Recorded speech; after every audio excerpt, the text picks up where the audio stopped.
Cesare Benedetti, un insegnante di Milano, esperto di podcast e appunto tecnologia Apple.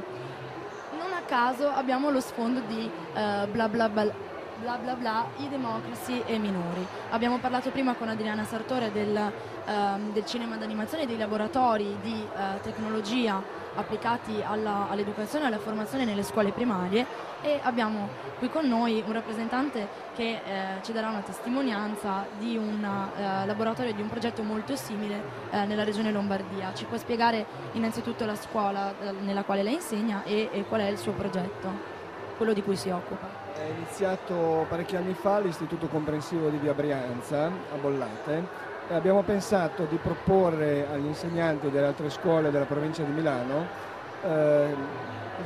di imparare a fare video per la didattica, cioè il video è finalizzato all'insegnamento. Per cui l'ufficio regionale ci ha dato il suo appoggio e un po' di anni fa abbiamo cominciato a creare un ambiente a scuola che permettesse di avere le attrezzature da mettere a disposizione agli insegnanti e dei corsi molto semplici di 1 ora e mezza l'uno per imparare a fare il video e utilizzarlo nelle loro ore di insegnamento. Quindi un aspetto fondamentale che lei mi permette di toccare con quello che mi ha appena detto, di cui ha parlato il dottor Cerchiaro, responsabile delle politiche giovanili dell'ufficio scolastico della Regione Veneto, che è quello di formare i formatori, innanzitutto, come primo passo per poter davvero introdurre un utilizzo positivo delle nuove tecnologie insegnate ai ragazzi. Quindi prima bisogna insegnare agli insegnanti. Sì, gli insegnanti hanno sempre un po' di timore avvicinandosi alle nuove tecnologie perché diciamo che hanno paura anche un po' del confronto con i ragazzi, però facendo cose molto semplici, con tecnologie semplici che oggi si hanno a disposizione, tutti riescono a ottenere un risultato gratificante, ma proprio nel vero senso della parola quasi anche a divertirsi, che nella scuola non è sempre facile. Dal progetto di video noi poi siamo passati al podcast.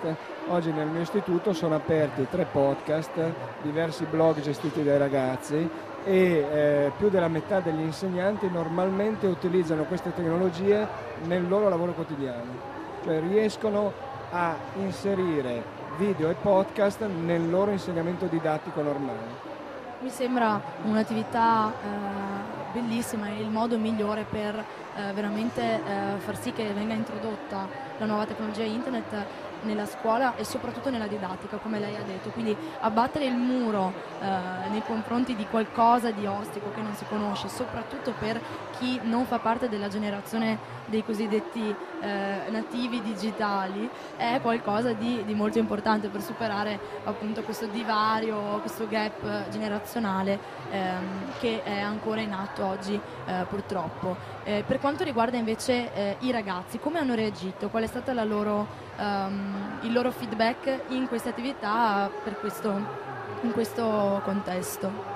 Con i ragazzi il discorso è un po' variegato, nel senso che passato il cosiddetto effetto wow, nel senso che bella questa cosa, poi bisogna continuare a utilizzarla nel vero senso della parola per imparare, per cui lì il lavoro è un pochettino più difficoltoso, nel senso che loro vedono molto le tecnologie come attività ludica soprattutto. Indubbiamente queste tecnologie però ci permettono di avvicinarli e di renderli responsabili. Oggi noi abbiamo nella nostra scuola delle classi che gestiscono in autonomia i blog, cioè sono loro i responsabili di quello che fanno. Abbiamo creato quest'anno il Museo della Scuola, cioè dove vengono pubblicati su un sito web 2.0 tutti i migliori lavori, disegni molto tradizionali, ed è un solo ragazzino che la gestisce, per cui è un ragazzino... Vuole dirci il sito così? E si parte sempre dal nostro sito scolastico che è www.icbrianza.it. Ecco, da lì si può spaziare, si trovano 3 podcast, diversi blog, ci sono pagine dedicate alle scuole personali, perché il web 2.0 permette tutto questo a costo zero, per cui è un'occasione assoluta da sfruttare per gli insegnanti. Grazie al dottor Benedetti per essere stato con noi, buon lavoro.